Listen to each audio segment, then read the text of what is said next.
All right, so step one is done, and I've basically continued some lines in pencil to map out what my later plans are for this. The first thing you want to do when you're applying color is keep your technique sheet next to you to remind you what happens when you use paint wet on dry, dry on wet, and so on. Also to remind you of the variety of brush marks that you can make using a flat brush. I've got some clean brushes here, and I've cleaned my palette. I've got some fresh water and some fresh paper towel. Okay, and now I'm about to tackle this. So the first thing you want to do when you're working on a landscape is remove all of the details from the foreground. So what would be in the foreground of my picture here? Okay, it would be this rock formation that I have here that I kind of turned into like a rocky peninsula. This wind-blown pine tree. Okay, that's also in the foreground. So I'm going to kind of just remove that layer mentally. And then next, in the middle ground, I have this large body of water, which I'm going to continue into here. And that has a lot of different levels to it, right? It's got these highlights on it from the light shining through the clouds or the overcast. It's got some reflections of the colors of the sky in it. Lots of layers to the water. So I'm going to, again, like mentally just remove those layers and peel them back. Just behind the middle ground, kind of in the background, I've got these mountains in the back that I'm continuing all the way along. And behind those, I've got the cloudy sky. But behind the clouds, I've obviously got sky. So this is the first thing that I'm going to work on is my sky and my clouds. And then I might give my body of water a wash that's a similar color to my sky, because you can see that there are some violets in there. So I might do a light purple wash on my water and then slowly build up the other colors. The thing with watercolor though is you have to be careful. You don't want to use up a ton of your white, right? If we were using acrylics, you'd have a lot of white paint to squeeze out and it'd be very easy to replace the white. But with watercolor, you have to be careful, right? We don't want to run dry out of white. So I'm actually going to work around my clouds because my clouds are fairly white, a good portion of them. So I'm just going to mentally plan to work around them and fill in the violet of my sky and work from there, okay? And the bottom of my sky kind of fades into a light yellow. So you guys right now, think about what it is that's the furthest layer in your painting. And think about what colors you're going to have to mix.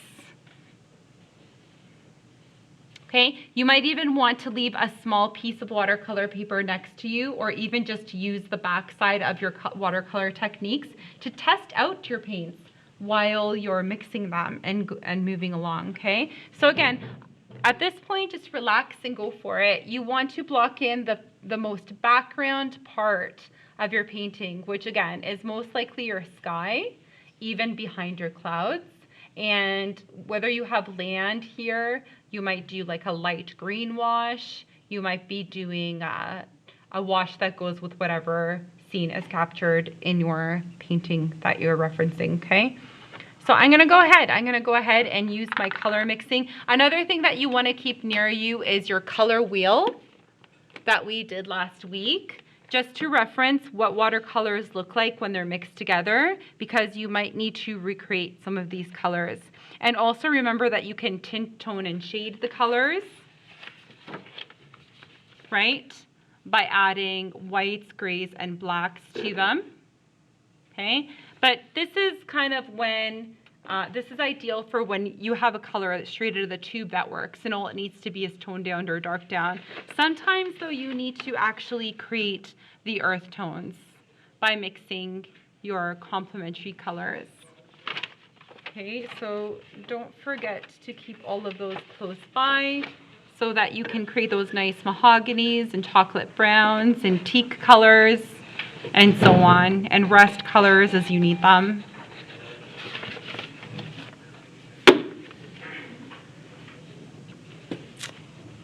Okay, so I'm going to start with my sky, and my sky is a fairly warm color. So again, if you want a warm violet, I would recommend the ultramarine blue.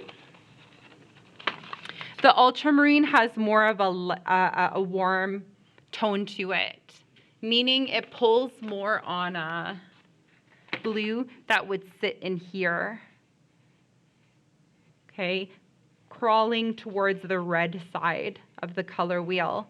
The phthalo blue, PHTHALO, has more of a cool undertone, meaning this blue pulls on more of a green undertone. Okay, so you want to be careful when you're mixing a purple, when you're choosing between the two of them. Are you going to choose the one that's here and try to bring it all the way back here? Or are you going to go for the warmer ultramarine blue? That's already kind of warmer. It's easier to get a blue out of it. Do you know what I mean? Okay, same with your crimson red. It's a little bit more true red, whereas the brilliant red pulls on more of the orange color. So if you need a red to make an orange out of, I would go for the brilliant because it's already, right, pulling more on an orange, whereas the crimson red is more of like a rosy red. So that one's nicer for violets or just a true red. Okay, yellow doesn't matter. Like I said, one is way brighter, one is more medium. So you work with your picture and see what works. And for greens, I'm going to say avoid using the tubed green as much as possible because it's a very artificial looking green. If you have a picture that has a lot of green in it, consider ways to make this more earthy. Could you mix a brown into your green to make it look a bit more natural? Or could you go back and mix in a complementary color to make your green more earthy, right? Realistically, browns are a combination of red and green. So really you're mixing somewhat of a red, right, combination back into your green to make it look more like a forest green, more earthy, right?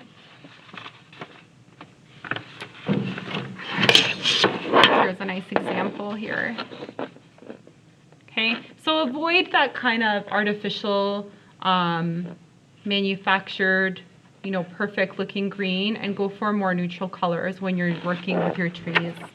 Think back to ways that you can change the colors or make new colors. And again, if you make a color and it's absolutely perfect, but you feel like it's a little too bright and cheery in comparison to the color that you're seeing, chances are you just need to tone it down with a dab of gray paint. Okay, so if a color you've been mixing and you're like, this is it, I've mixed all the right colors together, I made a purple and it just doesn't seem to be right because mine just seems a little bit more vibrant, to kill that, not to kill that vibrancy, but to minimize it, to make it again toned down, a little bit of gray goes a long way. Okay, and here we go. So I'm gonna go and tackle mine. I'm gonna start with this nice violet. So I'm gonna need my ultramarine.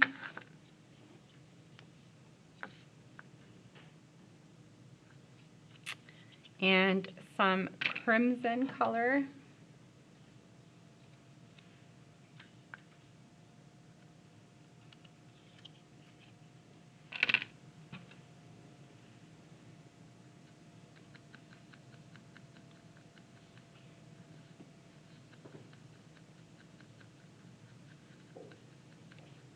So my palette's actually still a little bit wet from when I washed it.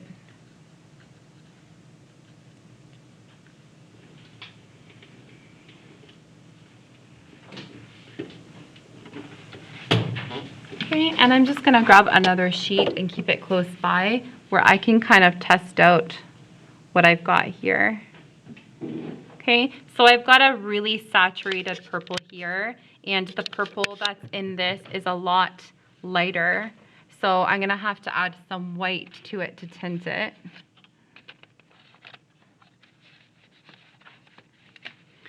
You guys are completing this over several days. Every day you should give yourself a goal, right? To build up your background, to build up your middle ground, to build up your foreground. Obviously giving yourself enough time for those layers to dry as you work on them.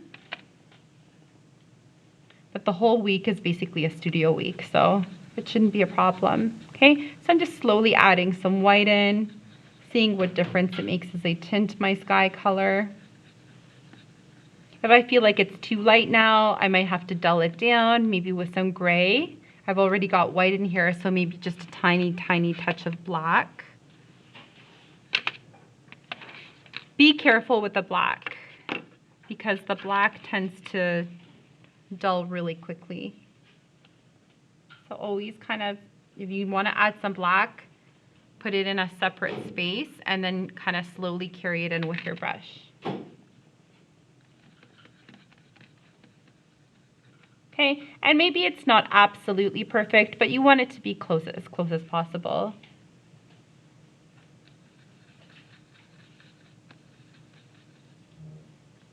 Like I said, like if you could find a sibling or someone at home, a parent, to hold your painting up on the other side of the room, and you feel like the two blend together pretty good, I say you are doing pretty well. Okay, so I'm going to go ahead and I'm going to start to fill in, maybe add a little bit of water to my brush.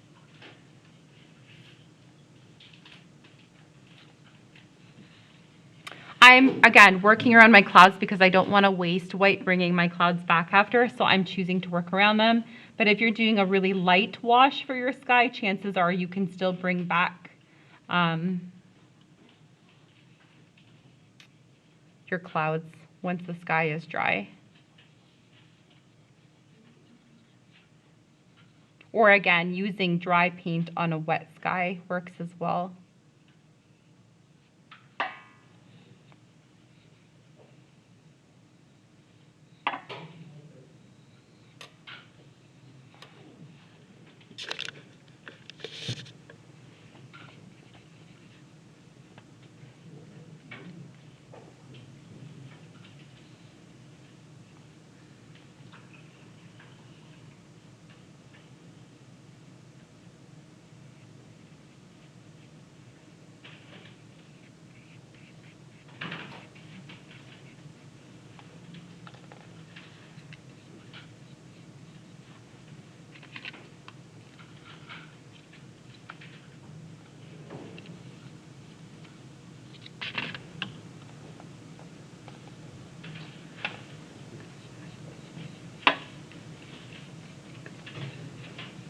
And remember, the more water that you add, the more of a wash you're going to get.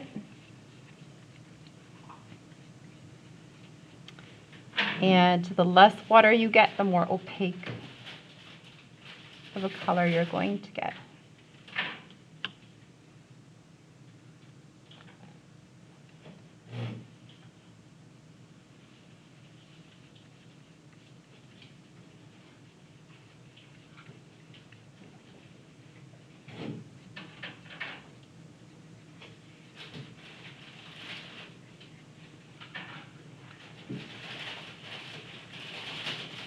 Actually, here in the corner, I'm going to try to do my whole sky purple and see if I could bring back some white clouds that look like they're more blended here because they seem to fade out in this area.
You could modify it now?